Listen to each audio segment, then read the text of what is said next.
Saludos a todos.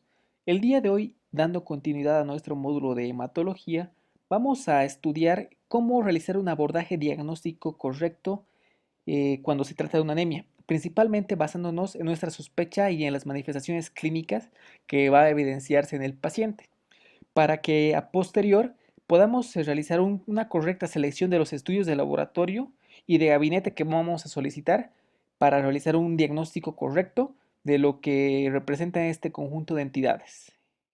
Para comenzar el estudio de las anemias, debemos definir qué es la anemia. Y según las guías de práctica clínica mexicanas, la anemia se define directamente como la caída o la disminución de la concentración de la hemoglobina en la sangre. Para desarrollar un poco este punto y generar una idea más correcta, tenemos que tener en cuenta que la anemia en sí no es una enfermedad primaria, por así decirlo. Es más bien, y en la mayoría de los casos, una entidad secundaria que surge a raíz de diversos mecanismos fisiopatológicos que van a conducir que el paciente llegue a este estado de disminución de la concentración de la hemoglobina en sangre.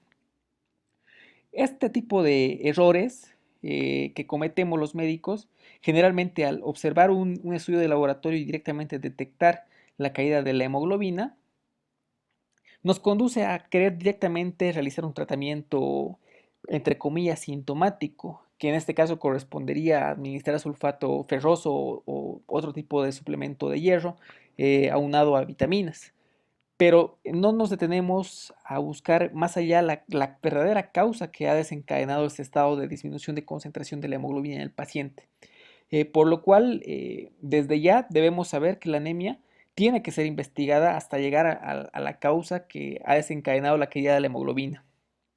Generalmente, la anemia puede estar causada por un sinfín de patologías, pero más frecuentemente podemos dividir las causas más frecuentes de la anemia según la edad de la población que estamos estudiando. Por ejemplo, en niños la principal causa de la anemia va a ser la desnutrición, es decir, la disminución en la concentración de hierro que va a ingerir este niño de día a día, ¿no? Por mucho tiempo. En cambio, en adultos depende. Si son varones, generalmente las anemias están ocasionadas por pérdidas hemorrágicas ocultas, generalmente dentro del tracto gastrointestinal. Mientras que si son mujeres adultas, generalmente las pérdidas van a ser de origen ginecológico. Continuando un poco con el estudio de las anemias y dentro de las definiciones, tenemos que tomar en cuenta que las guías de práctica clínica nos dan como corte dos cifras de hemoglobina. Se define como anemia cuando las cifras de hemoglobina caen por debajo de 13 gramos por litro en varones o 12 gramos por litro en las mujeres. También tenemos que tomar en cuenta, y es muy importante, que no es lo mismo tomar en cuenta estos dígitos en una población normal, es decir, hombres y mujeres adultos sanos. Varía mucho según la población. Por ejemplo, es diferente en mujeres embarazadas y dentro de este grupo de mujeres embarazadas también es diferente en el trimestre del embarazo en el cual se encuentra esta mujer y también es diferente para los niños. Para esos casos ya existen tablas estandarizadas y validadas que vamos a estudiar en sus respectivos temas. Por otra parte, también es correcto y es pertinente mencionar que los niveles de hemoglobina generalmente también están muy bien correlacionados con el hematocrito. De hecho, hay una regla muy básica que consiste en obtener el hematocrito nada más multiplicando por 3 los valores de hemoglobina. Es decir, si tenemos una hemoglobina de 13, como multiplicamos por 3 este valor, vamos a tener un resultado de aproximadamente 39, que sería el hematocrito estimado, ¿no? A grandes rasgos. Y las guías de práctica clínica también nos arrojan dos valores de hematocrito que se considerarían dentro de la normalidad. En varones, más o menos se considera el hematocrito dentro de la normalidad entre 42 al 50% y en mujeres del 36 al 45%. Un poco explicando en qué consiste el hematocrito es sumamente básico. Nada más consiste en el volumen de eritrocitos, o sea, el porcentaje de volumen que es ocupado por los eritrocitos en correlación con el volumen total de la sangre, ¿no? Que para esto, para obtener este valor, nada más se coloca un tubo de ensayo con una muestra de sangre en una centrífuga. Se va a centrifugar y se va a separar el plasma del concentrado de eritrocitos, ¿no? Y se mide un porcentajes, el porcentaje que está ocupado por eritrocitos del porcentaje que está ocupado por otros elementos de la sangre, como lo que es el plasma. Dentro de los motivos por los cuales los pacientes con anemia van a consultar al médico, podemos dividir en dos grandes grupos los motivos de consulta. El primero va a consistir en los síntomas ocasionados por la enfermedad que va a estar generando la caída de la hemoglobina, y por otra parte tenemos los síntomas propiamente característicos de la anemia, es decir, los que van a estar ocasionados por la deficiencia de la oxigenación de los tejidos periféricos a raíz del transporte deficiente de oxígeno. No tenemos que olvidar que la principal función de la hemoglobina va a ser el transporte de oxígeno, por lo cual es fácil indagar que los síntomas que van a estar causados por la anemia van a ser recurrentes a la hipoxia tisular generalizada. En este primer grupo tenemos que mencionar, como ya habíamos recalcado antes, que existe un abanico sin fin de enfermedades que pueden ocasionar anemia. Pero dentro de este contexto, digamos, como ejemplo, podríamos mencionar una hemorragia digestiva que puede estar causando melenas o hematoquesia o hematemesis. O como bien en un cuadro más agudo, podemos tener una hemorragia aguda con un paciente que está entrando en shock, que sí va a estar englobado dentro del grupo de las anemias, pero una anemia aguda. Dentro de este otro grupo de síntomas que van a ser los ocasionados propiamente por la anemia, tenemos que los típicamente preguntados y los que más son característicos van a ser los siguientes. Por ejemplo, la disnea a los esfuerzos, o de otro modo la intolerancia al ejercicio, que es recurrente directamente de la deficiente oxigenación tisular periférica, que va a generar que el paciente con anemia, al incrementar un poco su reserva cardíaca o su gasto cardíaco o el metabolismo periférico, va a presentar signos que van a tratar de compensar la hipoxia tisular, como ser la taquipnea o la disnea, ¿no? Que naturalmente va a ser exacerbada ante los esfuerzos. Por otra parte tenemos lo que es la taquicardia y las palpitaciones. Como vamos a estudiar más adelante, uno de los mecanismos de compensación de la anemia va a ser el incremento del gasto cardíaco, ya que el corazón va a pretender bombear una mayor cantidad de sangre, que naturalmente tiene un menor tenor de concentración de oxígeno y de hemoglobina, pero al enviar más volumen va a tratar de compensar de cierta manera la hipoxia tisular periférica. Luego tenemos a la astenia y a la cefalea. Naturalmente el cerebro es un órgano y un tejido muy dependiente del oxígeno, y al verse mal oxigenado también va a generar síntomas neurológicos. Y por último tenemos la descompensación de enfermedades de base. Bien, en este punto vamos a poner el ejemplo de un paciente que tiene un infarto de miocardio antiguo que le ha generado una insuficiencia cardíaca congestiva ya de mucho tiempo de evolución, es decir, crónica. Este paciente está acostumbrado a un determinado margen de gasto cardíaco y de trabajo cardíaco, pero si es que inicia el proceso fisiopatológico de la anemia, este paciente no va a poder compensar la hipoxia tisular o la hipoxia miocárdica mediante el uso de lo que es la taquicardia, ¿no? O el incremento de la contractilidad miocárdica, ya que tiene una enfermedad de base que al margen de ser incapaz de incrementar su trabajo, también va a tener una enfermedad vascular que va a limitar bastante el aporte de oxígeno hacia esos tejidos, por lo cual un paciente cardiópata con insuficiencia cardíaca de larga data, pero que va a presentar anemia, muy probablemente va a retornar a los síntomas de la enfermedad de base, es decir, va a empezar a presentar angina o puede sufrir un infarto de miocardio.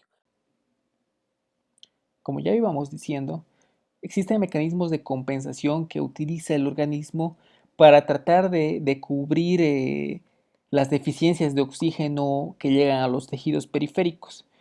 De entre los mecanismos de compensación más importantes podemos destacar dos: los mecanismos circulatorios y los mecanismos bioquímicos. Como ya habíamos mencionado también antes, entre los mecanismos circulatorios el más importante va a ser el incremento del gasto cardíaco, que generalmente ocurre utilizando lo que es la frecuencia cardíaca y la contractilidad miocárdica, traducidos en términos clínicos, la taquicardia y las palpitaciones.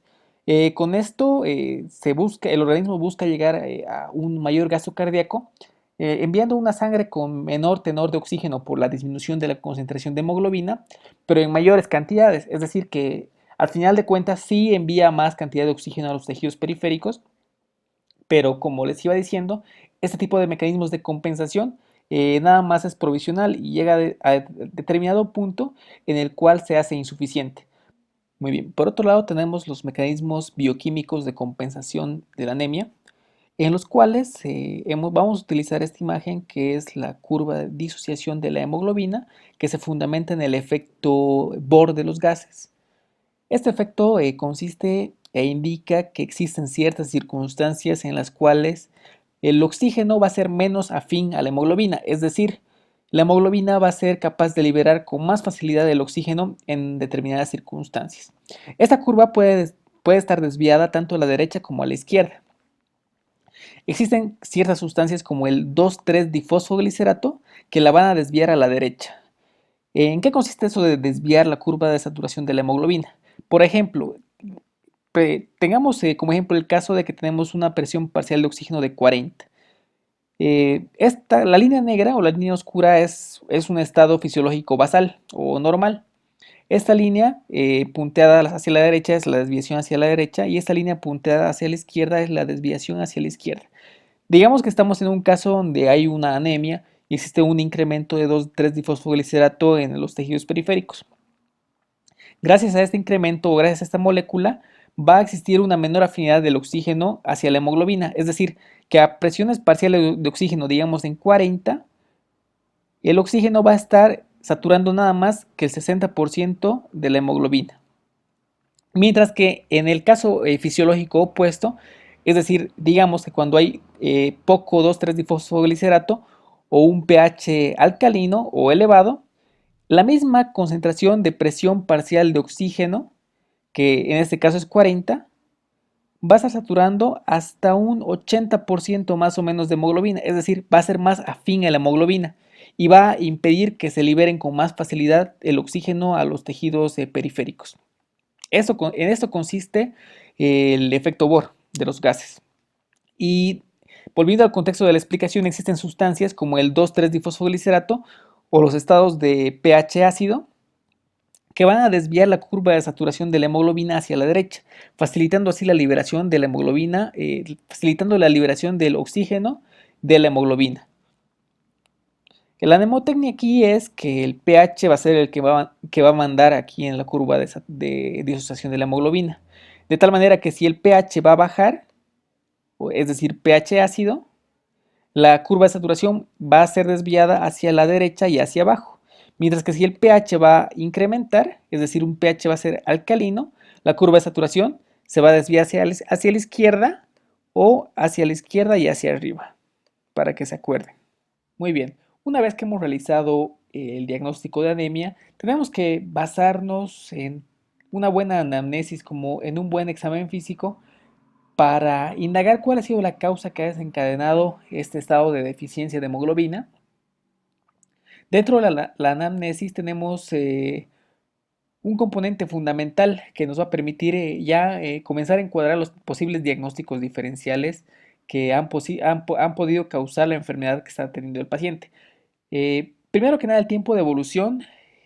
Hay que indagar si es que ha sido una instauración súbita, porque si es este el caso, tenemos que sospechar que ha sido causada la anemia por una hemorragia aguda, probablemente profusa, como también puede haber sido causada por una anemia hemolítica aguda, ¿no? Como ser el síndrome hemolítico urémico o en el contexto de un síndrome de HELP.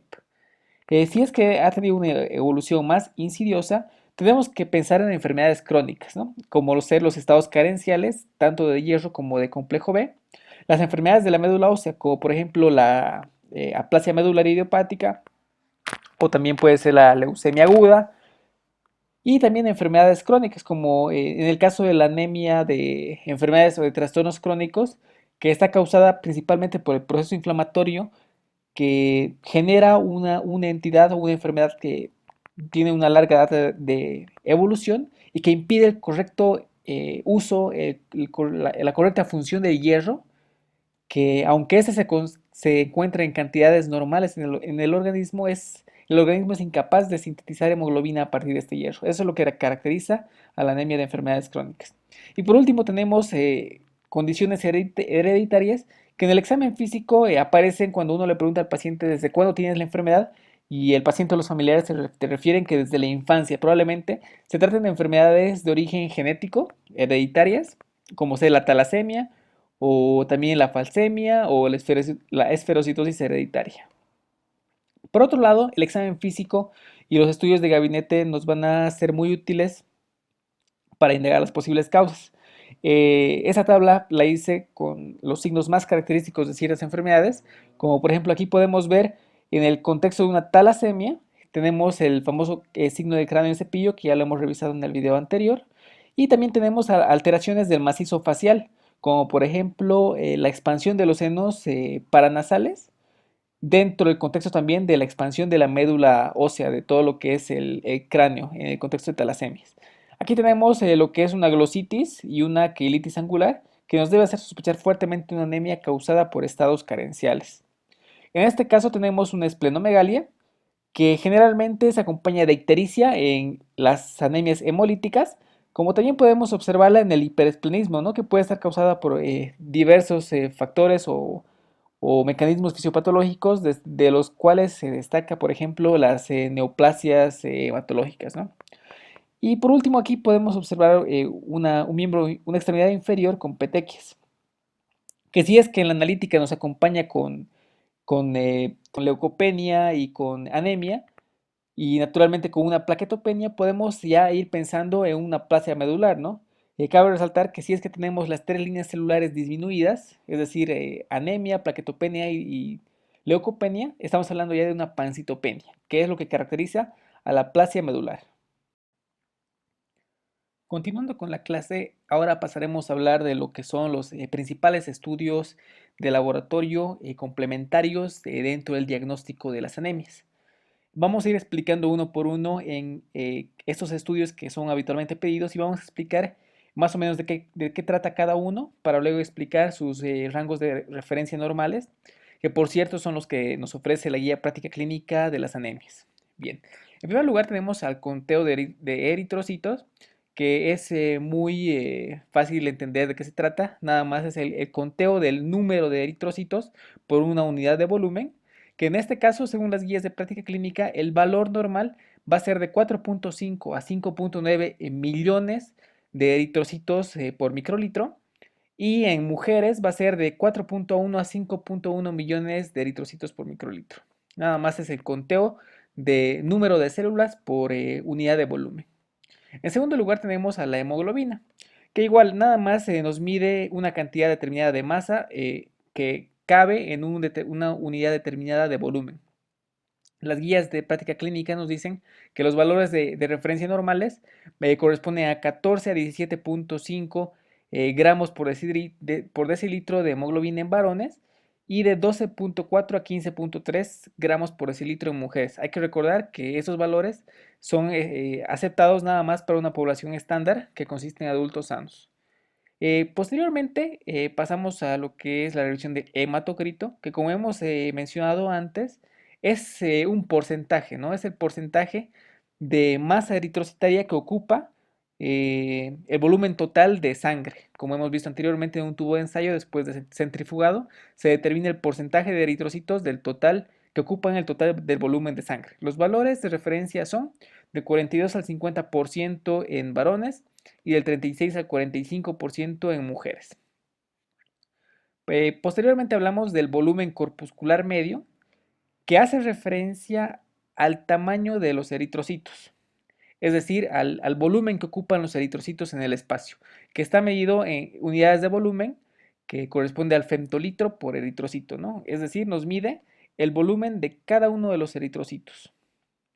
Y los valores de referencia oscilan entre 80 a 96.1 femtolitros por cada eritrocito.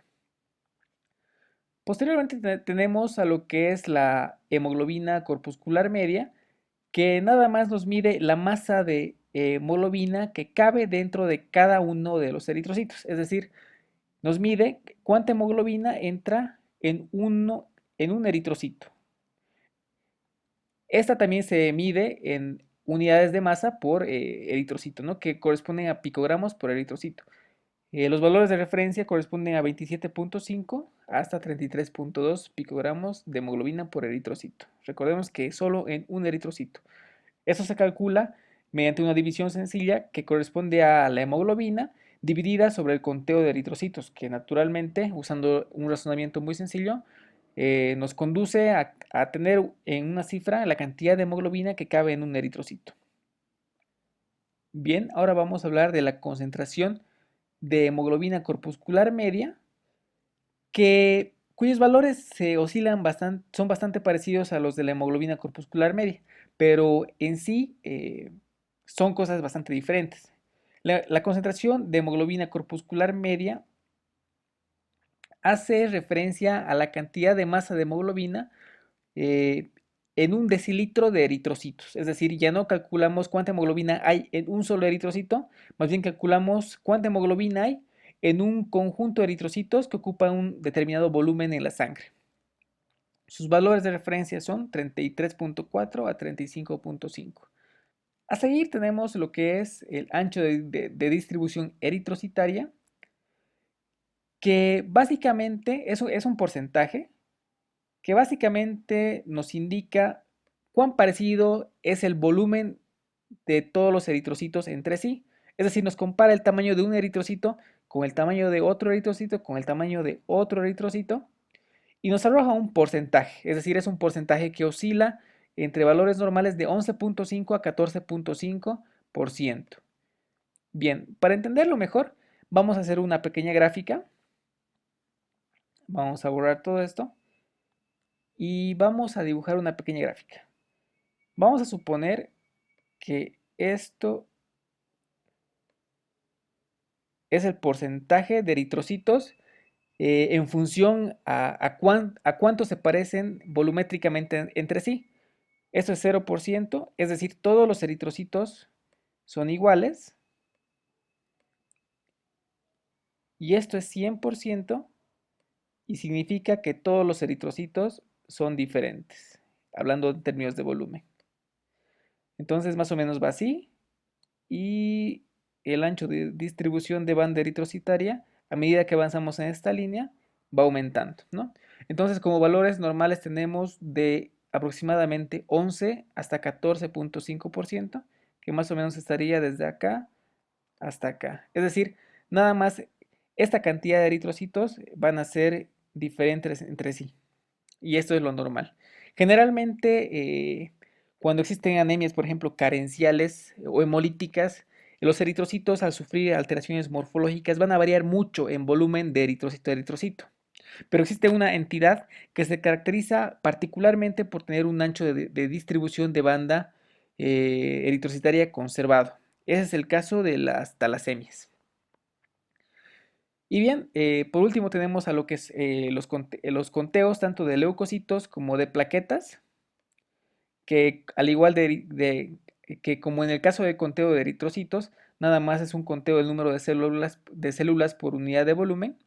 Y en el caso de los leucocitos, según las guías de práctica clínica, tenemos como valores normales de 4.400 a 11.000 leucocitos por microlitro. Y las plaquetas tenemos de 150.000 a 450.000 plaquetas por microlitro. Cabe añadir que la cromía o el color de los eritrocitos va a ser dependiente de la cantidad de hemoglobina presente. Es decir, si hablamos de una anemia hipocrómica, tenemos que considerar que la hemoglobina está en valores de rango disminuidos. A eso se refiere con la hipocromia. Y si es que estamos hablando de una anemia microcítica, estamos hablando de que el volumen corpuscular medio está reducido. Entonces, cuando hablamos de una anemia microcítica e hipocrómica, tenemos una anemia con un volumen corpuscular medio reducido y una hemoglobina reducida, ¿no? Generalmente se usa la hemoglobina, pero también se pueden utilizar esos dos parámetros de laboratorio. También cabe recalcar que existen varias combinaciones de valores de referencia alterados que nos pueden indicar el camino hacia un diagnóstico. Como por ejemplo hemos hablado de la anemia microcítica e hipocrómica, que es característica de la ferropenia. Ahora tenemos también casos de macrocitosis, como la anemia megaloblástica, que se va a venir acompañado de un volumen corpuscular medio elevado, ¿no? En vez de estar disminuido, va a estar elevado. Y también hay otras entidades como ser el síndrome de Evans, que va a ser caracterizado por una plaquetopenia, que es autoinmune, y una anemia hemolítica, que también va a ser autoinmune. Esta combinación va a caracterizar al síndrome de Evans, que lo vamos a ver más adelante. Bien, vamos a acabar este video con explicando el estudio de laboratorio que me faltó mencionar en el apartado anterior, que son los reticulocitos, que como habíamos visto en el video anterior, consisten en las células inmediatamente anteriores a los hematíes maduros, que están caracterizados y reciben el nombre de reticulocitos por la extensa red de ribosomas basófilos que caracterizan la apariencia de su citoplasma. Los valores normales de los reticulocitos varían aproximadamente entre 0.5 y 2.5% del total de células rojas cuantificadas. Por cierto, estos reticulocitos y todo lo que es la biometría hemática están medidos por aparatos de laboratorio que reciben el nombre de Coulter, que se escribe así, que son aparatos de medición automática que muchas veces no distinguen entre célula y célula o muchas veces se confunden entre células y células, por lo cual es muy necesario realizar correcciones muchas veces. En esta ocasión les voy a explicar el por qué se debe corregir los reticulocitos en las anemias. La fórmula de corrección de los reticulocitos va a consistir en la siguiente. Es el hematocrito dividido entre 45 multiplicado por el porcentaje de reticulocitos o la hemoglobina sobre 15 es multiplicado por el porcentaje de reticulocitos. ¿Por qué dividido entre 45 el hematocrito o por qué dividido entre 15 la hemoglobina? Porque si ustedes se dan cuenta son los valores de referencia normales aproximadamente del hematocrito como de la hemoglobina. ¿Y por qué hay que corregirlos? Porque el counter nos arroja muchas veces porcentajes y no conteos totales. Y, por ejemplo, digamos que tenemos un- un conteo de eritrocitos de 5 millones, 5 millones, del cual el counter nos arroja un dato de 1% de reticulocitos. Muy bien. Pero si es que estamos en un caso de anemia y tenemos, por decir, un 2.5 millones de eritrocitos por microlitro, igual nos va a dar un 1% de reticulocitos y vamos a tener ahí una anemia regenerativa o hiporregenerativa, ¿verdad? Es decir, en otras palabras, digamos que de este 5%, de estos 5 millones de eritrocitos, el 1% son reticulocitos. Este 1% de reticulocitos corresponderían a aproximadamente 50.000 reticulocitos. Mientras que de esto de 2.5 millones, que es la mitad, el 1%, que ya no va a ser 50.000, sino va a ser 25.000 reticulocitos. Cabe resaltar que la función medular que estamos evaluando mediante el conteo de reticulocitos no se ve bien reflejada por un porcentaje, más bien se ve mucho mejor reflejada por un valor absoluto, ¿no? Y es por esa la razón de que sí o sí se deben corregir los reticulocitos cuando tenemos un caso de anemia. Muy bien, queridos colegas, eso sería todo por en el video de hoy. En el siguiente video vamos a analizar un poco lo que es el extendido de sangre periférica y vamos a identificar cuáles son las anormalidades morfológicas clásicamente preguntadas de los eritrocitos y a qué entidades clínicas se pueden estas ser relacionadas. Muchas gracias.